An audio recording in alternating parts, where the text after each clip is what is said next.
live on your tablet, phone, and the KUTV app. This is 2 News Live. Thanks for joining us on 2 News Live. I'm Brian Schnee. Monday, June 12th, going in depth tonight on a murder case that is making its way through the courts in Summit County involving the name Kouri Richins.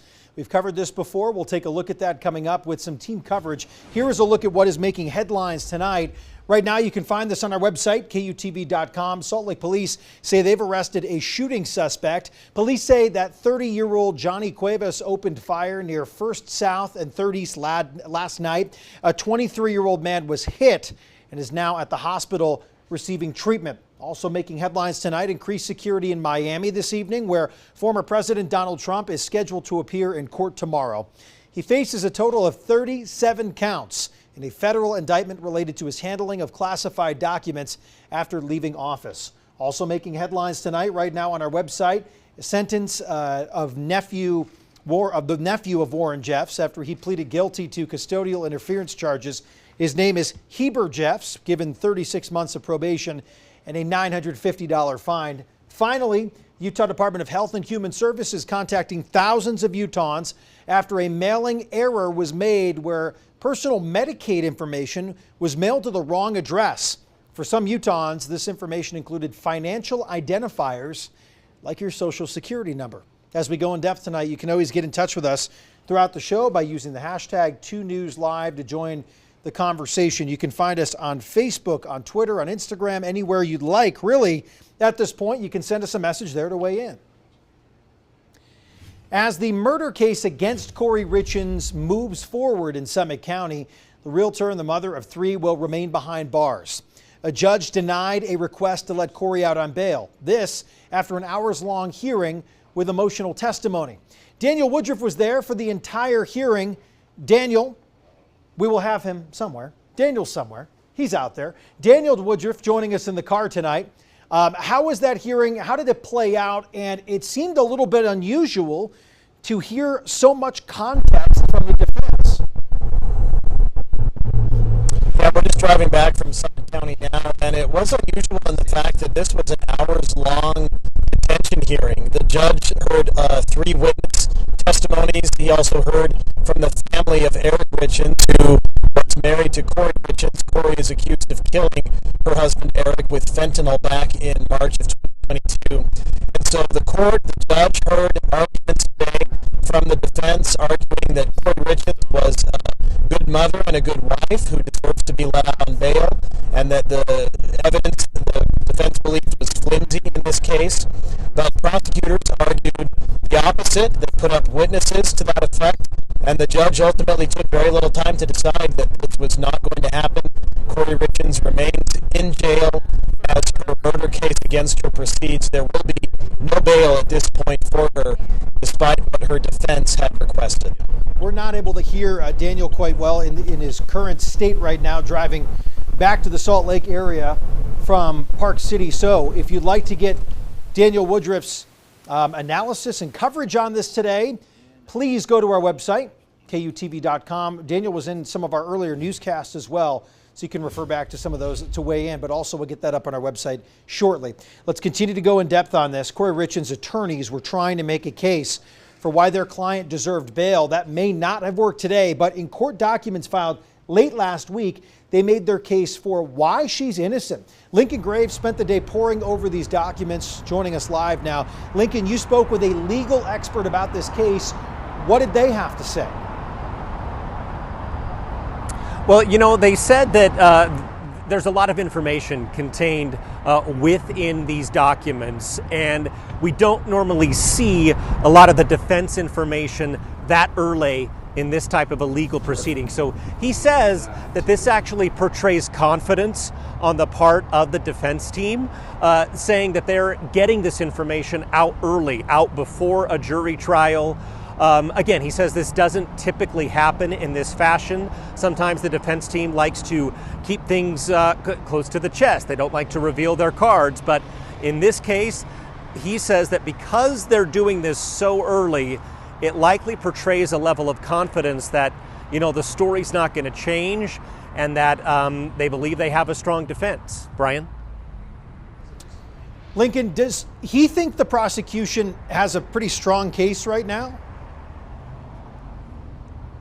Yeah, so I asked him that question, given the fact that he says, hey, I think they're confident, which would lead them to believe that the prosecution doesn't have that strong of a case. So I asked Clayton Sims, this is the criminal defense attorney I spoke to, he's not involved in the case. I said, do you feel like they have a strong case? And he said, look, not guilty verdicts are won when there are questions in a case. Obviously, we've all heard the phrase beyond a reasonable doubt. So the fact that there could be questions, well, he basically says that maybe this is not an open and shut case. So he said that obviously a jury will have to hear things if it gets to that point. But if a jury feels that there are some open questions here, then of course they may not arrive at a guilty verdict. They would arrive at a not guilty verdict. So he didn't answer that question outright, but he did say there are some big questions, and the defense, in responding to some of the prosecution's allegations, they opened this up and presented some big questions. So that was his take on this case. Brian? Lincoln Graves live for us tonight. Lincoln, thank you very much. So we lost Daniel Woodruff for just a few minutes. I want to show you his article on our website right now. Ignore the trending banner, although it'll probably be there shortly. This reads, Judge denies Kouri Richins' bail request due to severity of charges and potential penalties. So Daniel laying out a couple things here, that the bail was denied and that the case, in this case right now from the judge, saying that it was really too strong and the potential penalties were too severe to warrant any sort of release during a pretrial process. Hard to see, of course, on your screen, but if you head to our website right now, KUTV.com, you can see this article. Apologies for the technical difficulties, but that's the beauty of what we have here for you. Did you get this breaking push alert on your phone today? We sent this out after the judge denied Richins' bail response. So to get breaking updates like this and to stay up to date with what happens in this case, you can download the 2 News mobile app. Let's take a left-hand turn, a right-hand turn. I don't know. Which way you driving? To weather. Let's move straight ahead. Straight ahead. Right into the storm. Let's go right into it because it's another afternoon where something is happening. Something's lighting up your radar. Yeah, it is a little bit. And some places, isolated spots are getting some rain. Temperatures, though, are, I mean, look at that. 68 in Ogden, 76 in Salt Lake. Absolutely gorgeous temperatures. But we do have some showers down in the Provo area, so we're going to track that for you in just a minute on the radar. You can see some clouds out there, but we do have some sun shining right now here at the 2 News studios.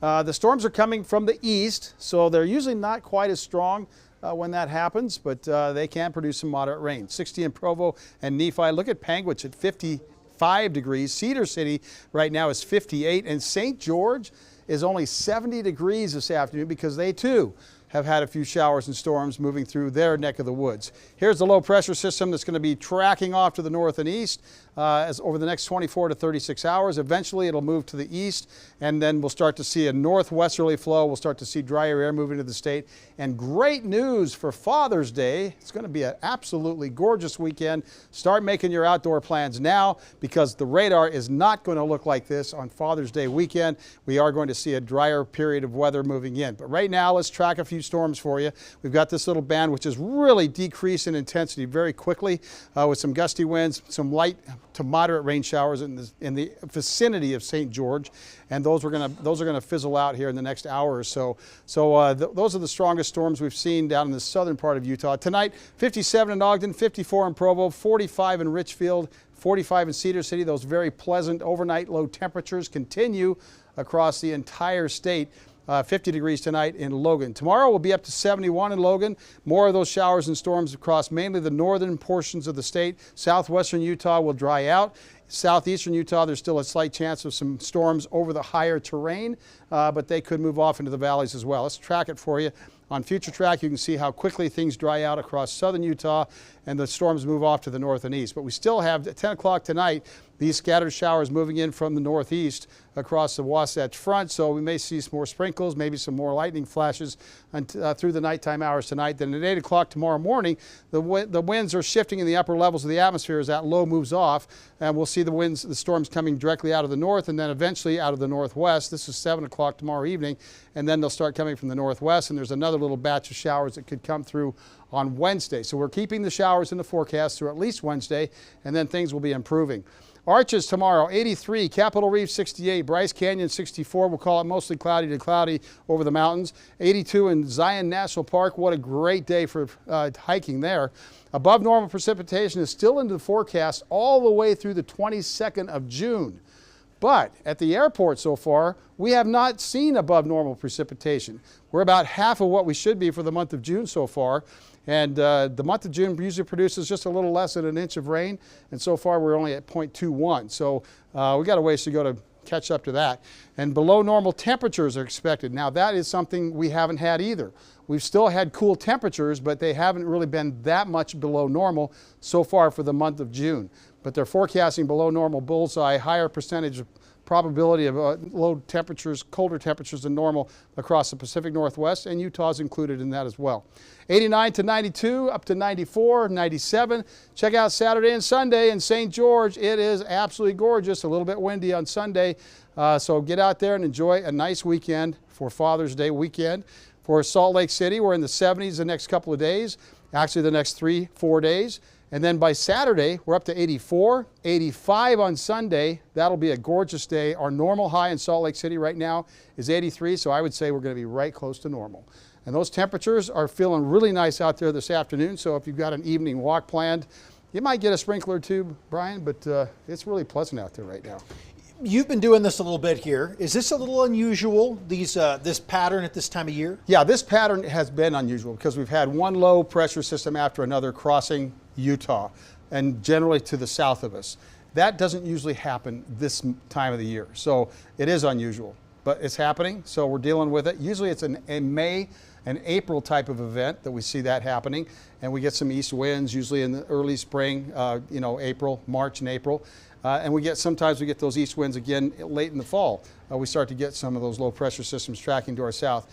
And we get the east winds in Davis, Box Elder, Weber counties. But we've had 2 or 3 instances of those east winds the last 10 days or so. So I'm kind of tired of it myself. I live in Centerville. I'm tired of the winds. You're getting blown around up there? Yeah, we get blown around a little bit, especially when the thunderstorms develop on the east side of the mountains. We get some pretty good winds. And then right now, I know you can see a little bit left in the mountains. Do we know how much is still left up there that would percentage-wise likely come down? statewide is about 3% or less. Okay. Here along the Wasatch Front, it's a little bit higher because we've got the Cottonwood Canyons. But generally speaking, that snowpack is coming down. There's a place in Weber County, Davis County, Weber County area where they call it the Snow Horse up on the mountains. I think that's almost visible right now. And those that are out there that know what I'm talking about, you know what the Snow Horse, there's actually an elementary school called Snow Horse Elementary, and you can see it from their school. So once you see that, you know the snow melts over. So obviously we've talked about flooding a ton, right, over the last few months. Yeah. With that very minimal amount left, are we out of the woods? I think we're out of the woods, yes. That's Unless we get encouraging. some huge storms that Sure. cause some flash flooding, and that wouldn't really be associated with the snow, it would be associated with the saturated soil. So as far as where we stand right now, I think we made it through. we may have dodged it. I think we may have dodged the bullet. All right, that's some good news. Yeah. Thank you, Sterling. Yeah. Remember to download our 2 News weather app to know about changes in your neighborhood. You can get updated forecasts and live radar right at the palm of your hand. The app is free to download. Well, today, wrapping up another phase of a multi-year fuels reduction project in Parleys Canyon. Now, this project is a joint venture between the state of Utah, the Forest Service, Summit and Salt Lake counties, as well as the Salt Lake City Department of Public Utilities. This is a watershed area. These types of projects are done all over the state. This is an extremely visible one, though, to the public, given its location right along I-80. We first began working up in Lambs Canyon. The first year doing some thinning of the conifer trees up in the canyon to protect cabins up there and up in Summit Park area. And then we've just continued to build upon that work the last few years. We've also done some stream restoration work with BDAs in the stream, as well as some myrtle spurge control, which is an invasive weed that's growing along the foothills. What does this mean for the future of that area if a fire were to start? What could this project help with in that sense? Yeah, so we're basically reducing the amount of fuel or wood or dead wood that's on the landscape and trying to break up how a fire would move through that system. And so right now you'll see we have these track hoe machines working along I-80. and they have mulchers on them that are thinning and mulching up the oak brush, basically just making holes in the oak brush and opening up meadow habitat. And that's good for reducing fire risk. You know, fire comes through that, it hopefully will slow down as it moves through the green grasses and wildflowers that we hope to come up in those openings.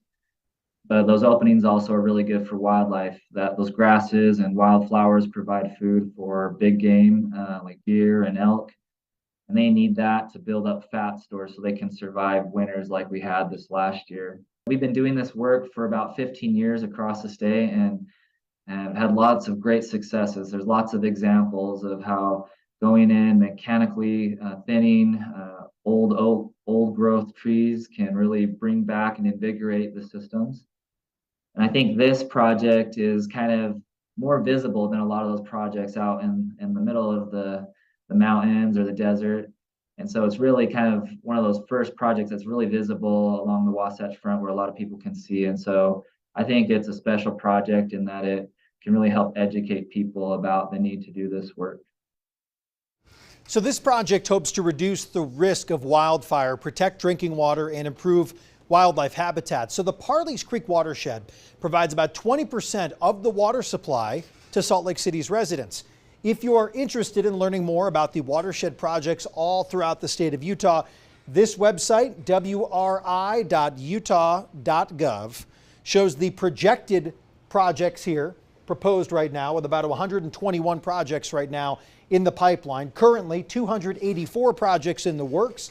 And then they've done nearly 2,600 projects, talking about the acreage treated and also the funding that was involved for all of this. If you're interested in the financials, as always, if you'd like to see more and check out some of the writing on this, it's on our website, KUTV.com. Thanks for watching 2 News Live. We are back tomorrow with another edition. Thanks for being with us. Hope you have a great rest of your Monday evening as we give you a live look over the valley right now here in Salt Lake. Tune into 2 News at 6 for the latest on your forecast coming up.